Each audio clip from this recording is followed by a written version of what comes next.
Ouvrez vos Bibles dans le livre de l'Apocalypse. Dernier livre de la Bible, ce glorieux livre de l'Apocalypse. Nous lisons quelques versets, tout d'abord dans le premier chapitre,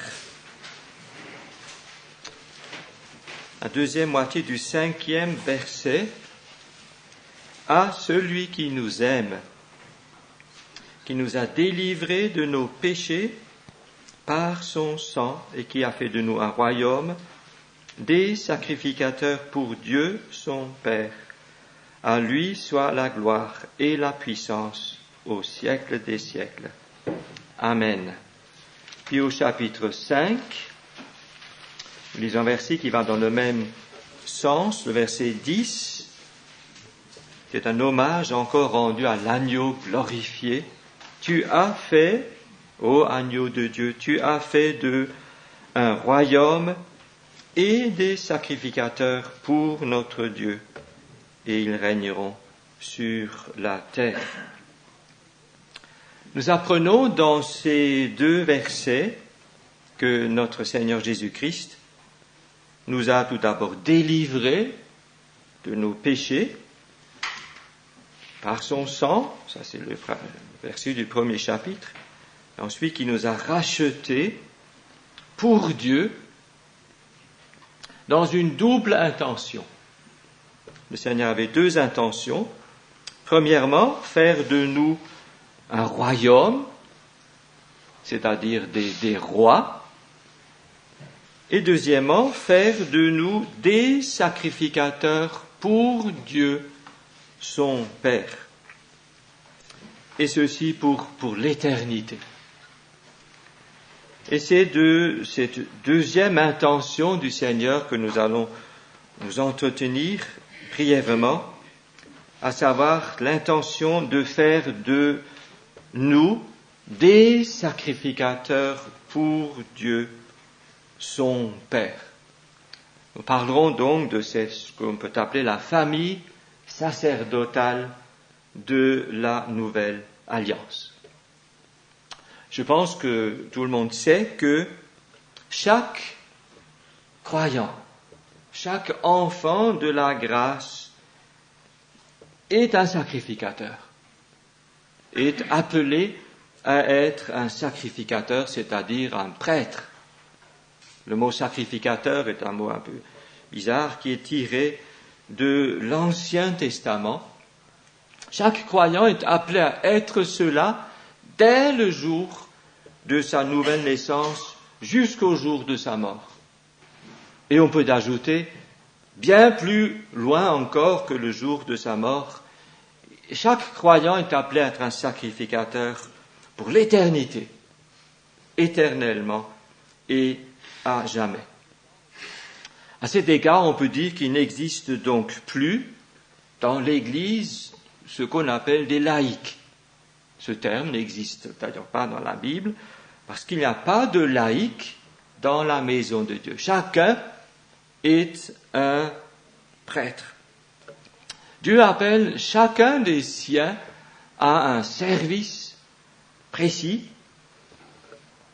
L'apôtre Paul appellera cela un ministère que le Seigneur lui-même a prédéterminé. Nous ne choisissons pas notre ministère, le Seigneur en a décidé d'avance. Et il nous forme les uns et les autres patiemment, jour après jour, dès le jour de notre conversion, peut-être déjà avant, en vue de ce ministère.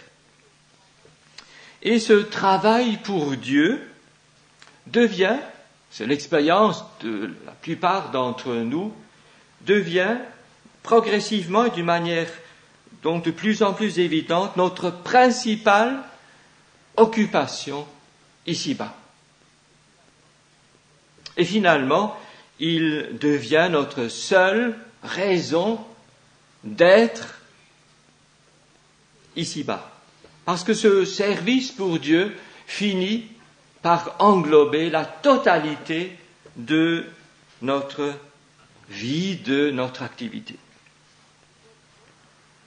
Nous offrons, dit Pierre dans sa première épître, des victimes spirituelles. Le verset que vous connaissez bien, 1 Pierre 2, 5, nous dit que nous devons nous édifier pour former une maison spirituelle, la maison spirituelle de Dieu, dans laquelle les croyants offrent des victimes spirituelles, agréables à Dieu. Et à la fin de l'épître aux Hébreux, au chapitre 13, il est question de sacrifices. Les chrétiens sont appelés à offrir des sacrifices, c'est toujours un langage tiré de l'Ancien Testament, et l'auteur pense là à la bienfaisance et à la libéralité. Il y a une multitude d'autres sacrifices spirituels, si vous voulez, que nous pouvons apporter à Dieu dans notre ministère. Finalement, tout ce que nous faisons, nous sommes appelés à le faire pour notre Dieu. Pas seulement ce que nous faisons dans l'église locale, pas seulement ce que nous faisons seuls lorsque nous prions le Seigneur, lorsque nous apportons à la maison des louanges, notre adoration, lorsque nous instruisons les enfants à l'école du dimanche. Pas seulement cela, mais aussi le travail professionnel, le ménage, etc. Tout ce que nous faisons, toutes les activités que nous faisons, nous sommes appelés à les faire pour lui, pour le Seigneur. Et ainsi le travail le plus banal devient finalement, je dirais, agréable, même si nous ne l'aimons pas particulièrement. Il devient agréable et il est sanctifié dans la mesure où nous le faisons pour le Seigneur. Notre profession, nous l'exerçons pour lui. La cuisine, nous la faisons pour lui. Tout, même le fait de manger et de boire, dira l'apôtre Paul, nous le faisons pour la gloire de Dieu. Mais, frères et sœurs, pour qu'il puisse en être ainsi, et le Seigneur désire qu'il en soit ainsi, il faut absolument que nous devenions des hommes et des femmes consacrés. Ce matin, nous allons non pas parler des différents ministères qui nous sont proposés, mais parler de la consécration. Il faut que nous sommes appelés à être des gens pleinement consacrés. Non pas consacrés à quelque œuvre, à quelque association, que sais-je, mais consacrés au Seigneur Jésus lui-même.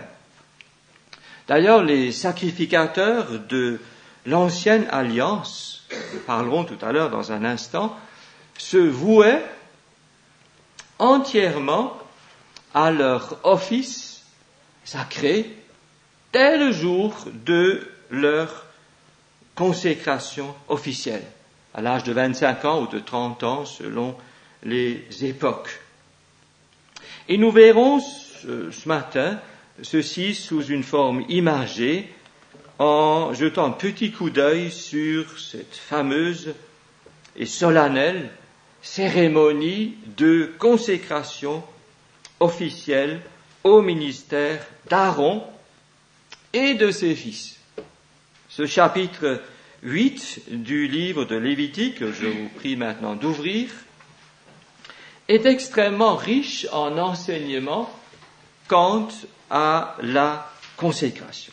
Vous avez là l'image, la description de ce qui s'est passé historiquement, une fois, un jour, il y a bien longtemps, lorsque ces 5 hommes d'Aaron et de ses fils. Rappelons-nous toujours que tous ces récits de l'Ancien Testament sont des types, c'est-à-dire des images, des ombres, des réalités célestes.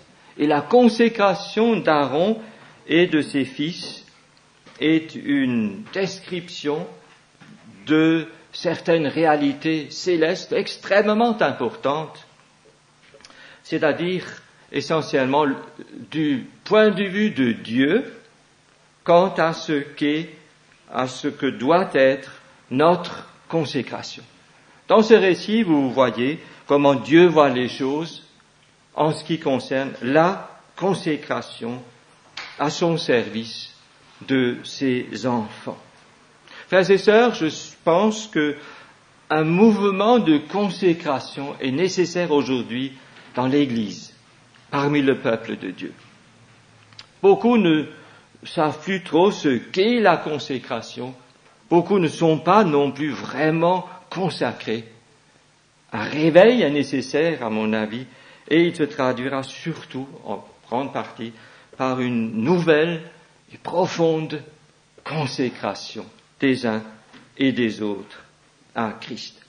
Alors nous allons lire tout d'abord les 5 premiers versets du chapitre 8 du livre du Lévitique. L'Éternel parla à Moïse et dit, « Prends Aaron et ses fils, avec lui les vêtements, l'huile d'onction, le taureau expiatoire, les 2 béliers et la corbeille de pain sans levain, et convoque toute l'assemblée à l'entrée de la tente d'assignation. » Moïse fit ce que l'Éternel lui avait ordonné, et l'assemblée se réunit à l'entrée de la tente d'assignation. Moïse dit à l'assemblée, « Voici ce que l'Éternel a ordonné de faire. » Moïse fit approcher Aaron et ses fils, etc. Nous verrons ça tout à l'heure. Ce fut un moment solennel de l'histoire du peuple juif que ce qui s'est passé ce jour-là. Le peuple racheté est en train de camper au pied du mont Sinaï depuis un moment, pas trop longtemps. Vous savez tous que le tabernacle vient juste d'être érigé selon le modèle que Moïse avait reçu sur la montagne. La nuée couvrait le tabernacle. La gloire l'avait rempli au moment de son inauguration. Et dans les 7 premiers chapitres du livre de Lévitique, Dieu venait de communiquer les règles concernant les sacrifices du culte juif.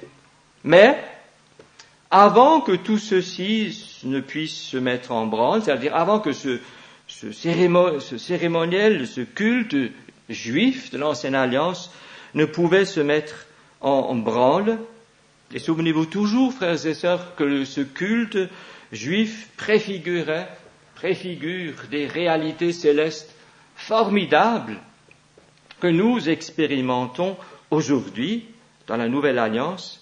Avant donc que ceci ne puisse se mettre en route, Moïse reçoit de Dieu clairement l'ordre de procéder à la consécration d'Aaron et de ses fils au sacerdoce. Dans ce chapitre, vous trouvez plusieurs fois l'expression Aaron et ses fils. C'est une allusion prophétique au Seigneur Jésus agissant au milieu des siens, ou plus exactement agissant par l'intermédiaire des saints. Nous voyons dans ce chapitre Aaron et ses 4 fils associés ensemble, agissant ensemble dans une merveilleuse harmonie. C'est une belle image du Seigneur Jésus associé intimement aux siens dans le ministère. Lui, le Seigneur, et les siens sont associés dans le ministère. Ils servent ensemble le Seigneur. Et ce ministère que lui et les siens exercent ensemble glorifie le Seigneur, glorifie Dieu. Aaron, donc, était appelé à devenir le souverain sacrificateur, le chef des sacrificateurs. Tout le monde sait que Aaron est une image de Jésus-Christ, notre grand souverain sacrificateur, établi sur la maison de Dieu pour l'éternité. Hébreux 8, verset 1 par exemple, nous le dit, nous avons un grand souverain sacrificateur assis à la droite du trône de la majesté de Dieu. Ça, c'est Aaron. Les fils d'Aaron, eux, préfigurent les croyants, sacrificateurs de la nouvelle alliance. Selon Apocalypse 1:5, par exemple, il a fait de nous des sacrificateurs pour Dieu, son Père. C'est pourquoi nous nous intéressons surtout aux fils d'Aaron, qui préfigurent les croyants. Donc Aaron est d'abord consacré au ministère. Au verset 7, nous le voyons revêtu de ces différentes pièces de vêtements sur lesquelles je n'ai malheureusement pas le temps de m'arrêter, l'éphod, le pectoral, etc. C'est magnifique en signification spirituelle pour nous. Et ensuite, au verset 12, Aaron reçoit une formidable onction. Une grande abondance d'huile est répandue sur sa tête et il est oint pour le sacerdoce. Il est établi dans son ministère. C'est une belle image du Seigneur Jésus qui a été établi il y a 2000 ans lorsqu'il fut remonté dans la gloire et qu'il se fut assis à la droite de son Père comme souverain sacrificateur, comme pour l'éternité, et qu'il lui fut donné de répandre l'Esprit sur l'Église à cause de l'œuvre qu'il avait accomplie à la croix. Et Aaron officiant ensuite dans le temple, c'est une magnifique image de ce que le Seigneur Jésus fait aujourd'hui pour nous, les siens.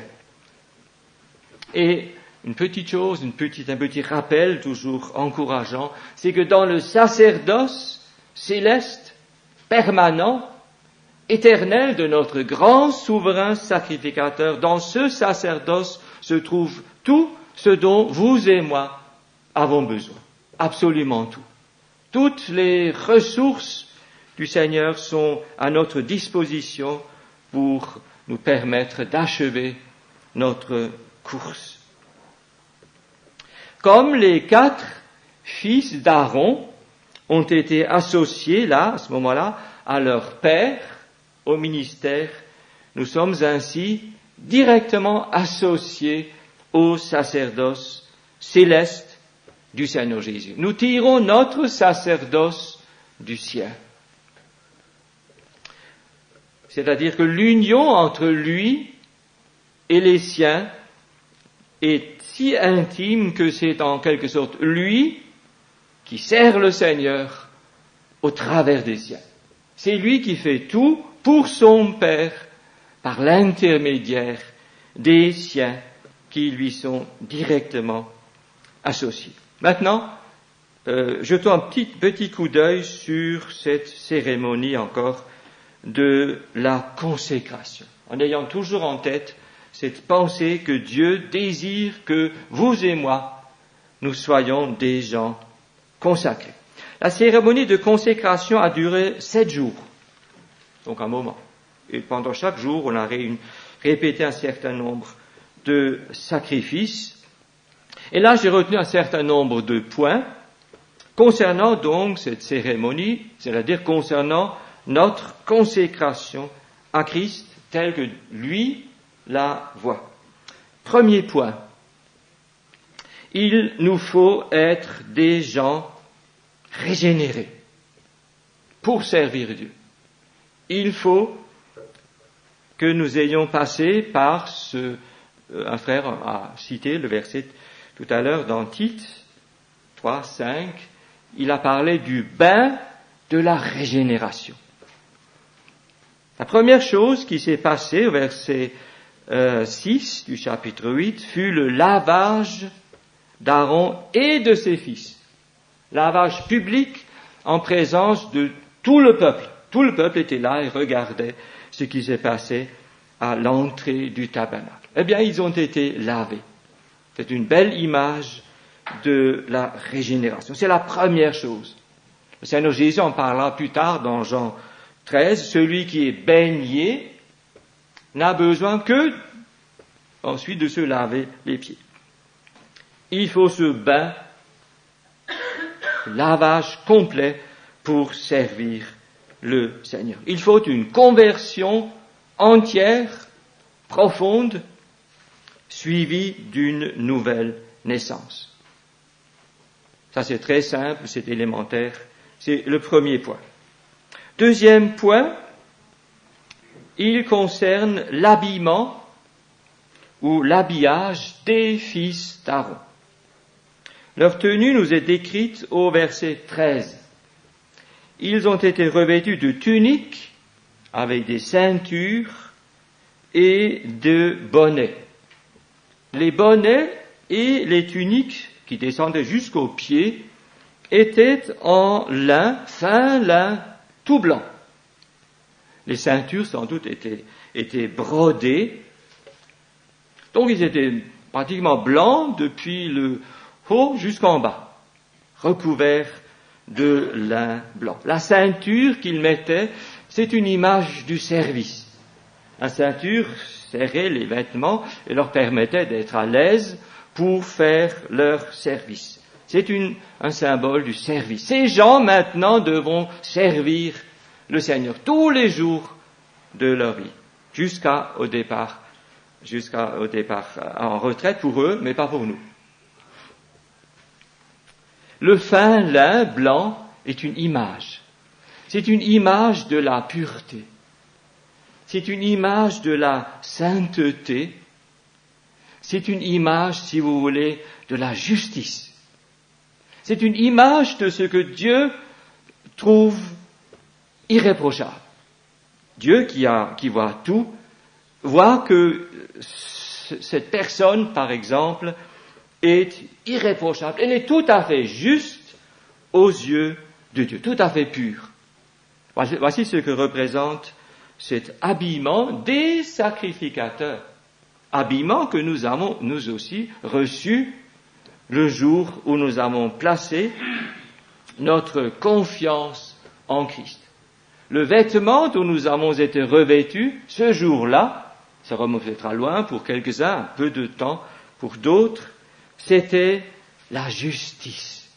Dieu nous a revêtus de justice, de ce que lui appelle la justice. L'apôtre Paul nous le dira, expliquera dans l'épître aux Romains, il dira que nous avons été justifiés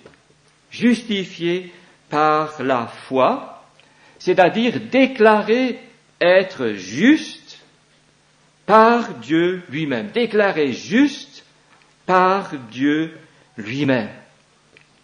Et si on va un peu plus, si on réfléchit à la chose, et si on lit encore l'épître de Paul aux Romains, au chapitre 3 par exemple, versets 21 et 22, j'ai pas le temps de les lire, on se rend compte d'une chose formidable.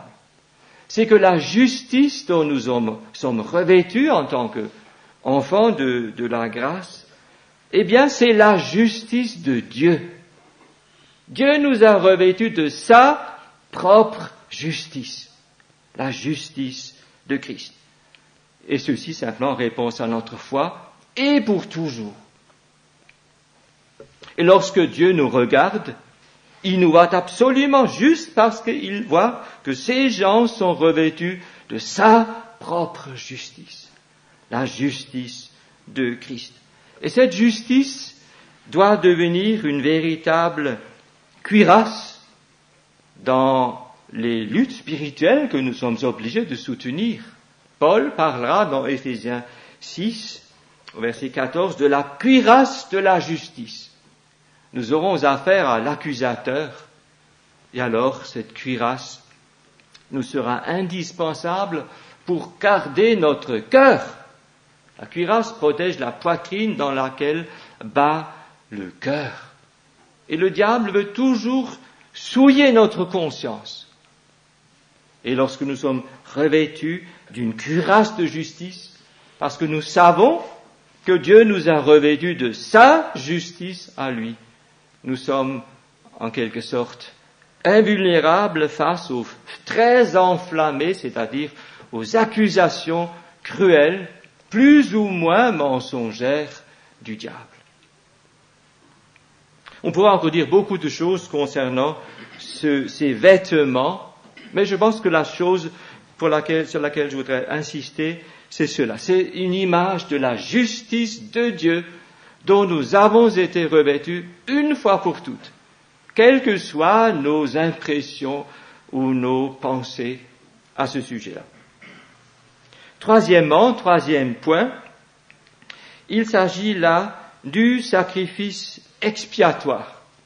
Au verset 14, nous lisons donc toujours dans cette cérémonie de la consécration d'Aaron et de ses fils que Moïse fit approcher le taureau expiatoire et que Aaron et ses fils posèrent leurs mains sur la tête du taureau expiatoire. Et suit ensuite cette procédure sur laquelle je n'ai pas le temps de m'arrêter. Quelles sont les applications pratiques pour vous, pour moi? Il nous arrive de pécher dans notre vie. Cela arrive même assez souvent. Je pense qu'il y a rarement une journée qui se déroule sans que nous n'ayons commis l'un ou l'autre péché. Parfois, plusieurs péchés. Eh bien, le péché, Dieu ne peut pas le laisser passer comme cela. Dieu ne peut rien laisser passer à cause de ce qu'il est. Et dès que nous avons commis un péché, notre communion, notre relation avec le Seigneur se trouve plus ou moins altérée. Et alors, dès que nous nous sommes rendus compte que nous avons péché, il nous faut immédiatement, en tant que sacrificateur de la nouvelle alliance, pratiquer un sacrifice d'expiation, appelé encore sacrifice pour le péché, éventuellement complété par un sacrifice de réparation. Dans les chapitres 1 au 7, ils sont décrits, ces deux souvent allaient ensemble. C'est-à-dire, il nous faut confesser la faute commise. Ceci, vous le trouvez magnifiquement décrit dans le début de la première épître de Jean. Si quelqu'un a péché, nous avons un avocat auprès du Père, Jésus-Christ le juste. Il est lui-même la victime expiatoire, ou propitiatoire pour nos péchés. Et un peu plus haut, dans 1 Jean, chapitre 1, verset 9, si nous confessons nos péchés, il est juste et fidèle. Il faut, si nous rendons compte que le Seigneur a été attristé, même un tout petit peu, il faut confesser le péché. Immédiatement. Et je crois qu'il faut insister parce que la chose ne se fait pas toujours. Et le péché, alors le sacrifice d'expiation, rétablit la communion avec Dieu. Et notre communion ainsi, grâce au sacrifice expiatoire, peut être poursuivie sans interruption. Et ceci est indispensable pour le ministère. Quatrièmement,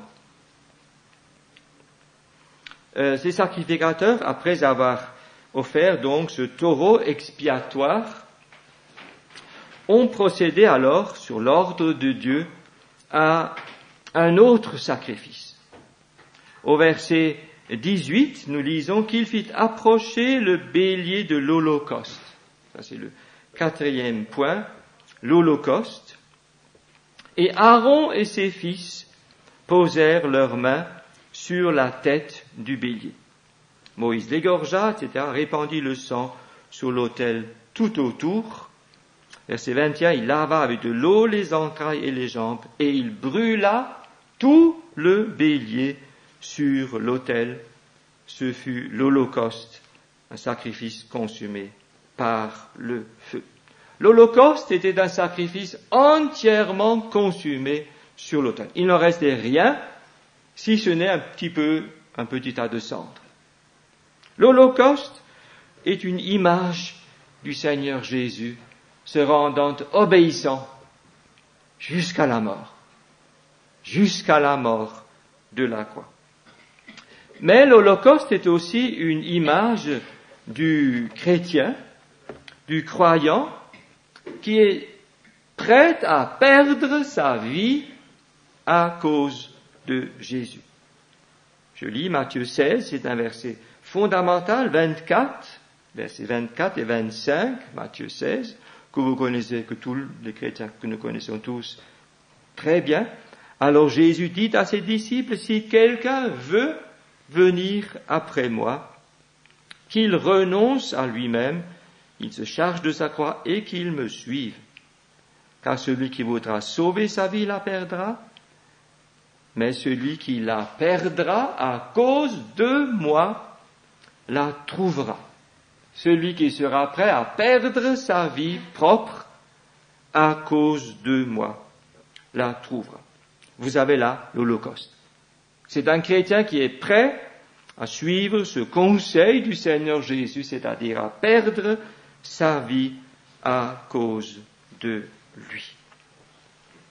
C'est ce que le Seigneur demande à tous les sacrificateurs de la nouvelle alliance. Nous devons être prêts à disparaître, comme l'Holocauste était entièrement consumé, quant à notre vieille nature, complètement disparaître. Cinquièmement, vient ensuite un autre sacrifice, c'est celui qui nous retiendra particulièrement ce matin, c'est le sacrifice de consécration. Au verset 22, je vous demanderai d'être très attentif, c'est très important ici et particulier à cette cérémonie. Il fait approcher l'autre bélier, le bélier de consécration, et Aaron et ses fils posèrent leurs mains sur la tête du bélier. Moïse égorgea le bélier, prit de son sang, écoutez bien, et en mit sur le lobe de l'oreille droite d'Aaron, sur le pouce de sa main droite et sur le gros orteil de son pied droit.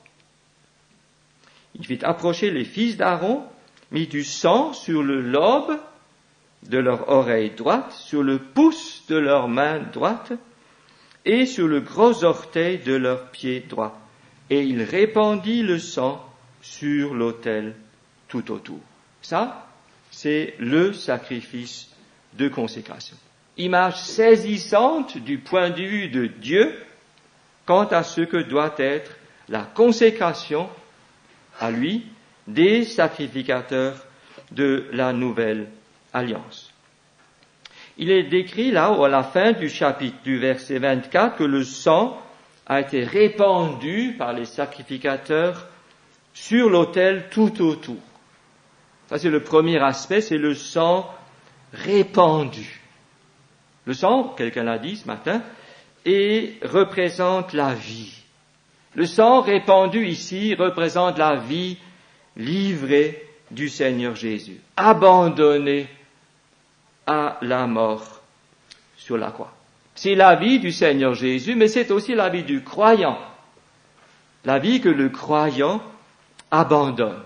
Celui qui perd sa vie. Ça, c'est aussi représenté par cette effusion du sang répandu au pied de l'autel. Et puis le caractère original de ce sacrifice, c'est maintenant le sang aspergé, ou le sang appliqué sur le lobe de l'oreille droite, sur le pouce de la main droite et sur le gros orteil du pied droit d'Aaron et de ses fils. Frères et sœurs, le sang représente là encore la vie. Le sang appliqué représente cette nouvelle vie que nous recevons. Celui qui perd sa vie la trouvera. Ce sang appliqué représente la vie que nous trouvons ou que nous retrouvons en Christ sur une autre base. La vie même du Seigneur Jésus, celle que le Saint-Esprit nous communique. Cette vie doit être appliquée sur l'oreille, sur le pouce droit et sur le gros orteil droit. L'oreille droite, le lobe de l'oreille symbolise quelque chose de très très important. elle symbolise, il symbolise l'ouïe spirituelle. Mes brebis entendent ma voix. Que celui qui a des oreilles entende ce que l'Esprit dit aux églises. Ça, c'est l'oreille droite. Le côté droit, c'est toujours le côté fort, le côté qui gouverne. Le pouce droit symbolise toute l'activité de cet homme ou de cette femme, tout ce qu'elle fait. Le gros orteil droit symbolise la marche. Toute sa marche, ses arrêts, etc. Sa manière de marcher. Et le pouce droit ainsi que l'oreille droite, ensemble, représentent, si vous voulez, toute notre activité. Tout ce que nous faisons, notre manière d'agir ou de marcher. Le sang doit venir sur tout cela. Et le sang doit notamment venir sur le lobe de l'oreille. Ça veut dire que nous devons, ou nous avons le privilège d'entendre la voix du bon berger. Mais nous devons, si vous voulez, être sourds à toutes les autres voix. Il y a beaucoup de voix là qui se manifestent autour de nous, et même en nous. Nous nous disons souvent que. On nous dit que. Nous devons en arriver à être sourds, comme le Seigneur Jésus l'a été lorsqu'il vivait sur la terre, à toutes les voix autres qu'à sa voix à lui. Et ainsi, de cette manière, notre vie sera une vie gouvernée, vraiment gouvernée, de plus en plus gouvernée par le Saint-Esprit. Ça, c'est le sacrifice de consécration. La vie consacrée, vous l'avez représentée en image, particulièrement dans ce sacrifice. Une vie entièrement gouvernée par l'Esprit de Dieu. Une vie perdue, d'un côté, la vie naturelle, une vie retrouvée en abondance sur une autre base. Sixièmement, nous arrivons maintenant au verset 30, c'est l'onction. Non pas l'onction d'Aaron, parce que celle-là, elle nous est décrite dans le verset 12, mais l'onction d'Aaron et surtout celle des fils. C'est ça qui nous intéresse. L'onction des sacrificateurs. Cette onction a été faite avec de l'huile de consécration et de l'huile donc et du sang. L'onction d'Aaron s'est faite avant les sacrifices.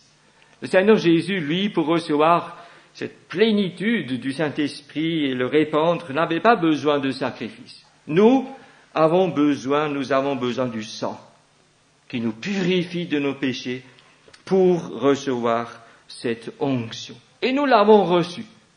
Chaque croyant l'a reçue le jour où il a reçu le Saint-Esprit. N'est-ce pas? L'apôtre Paul le dit clairement, l'apôtre Jean aussi.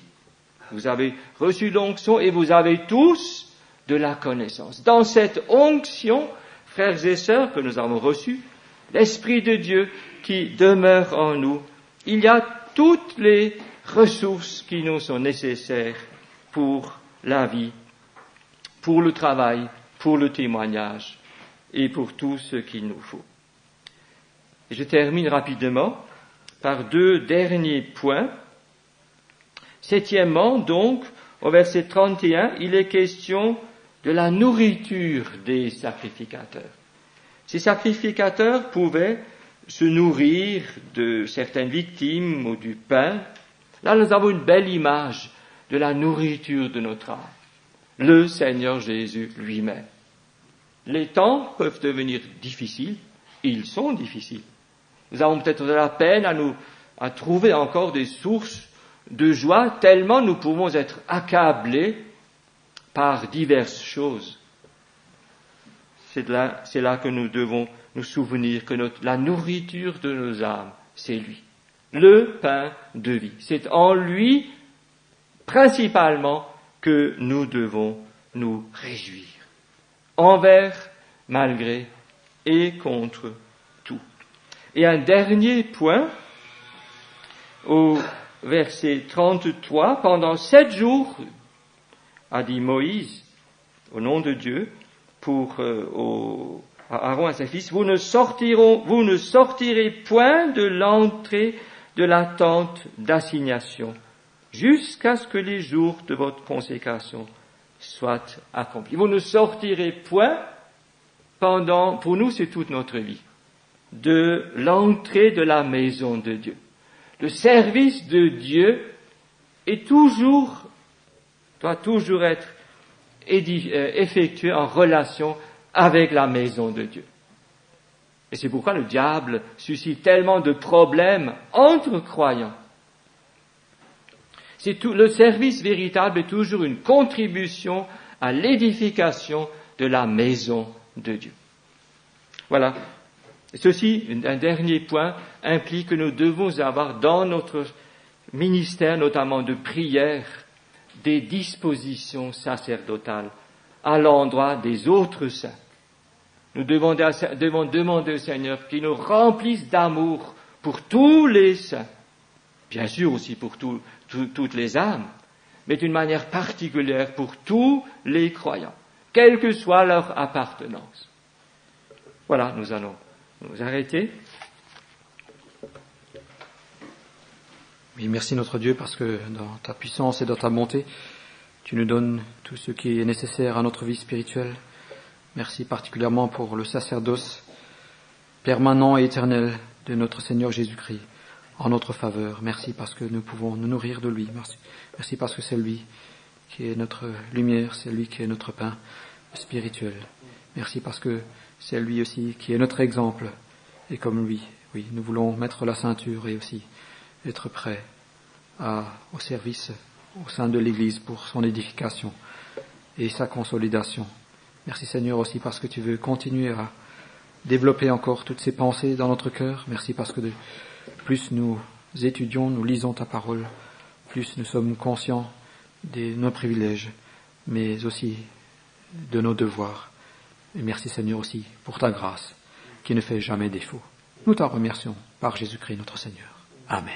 Amen.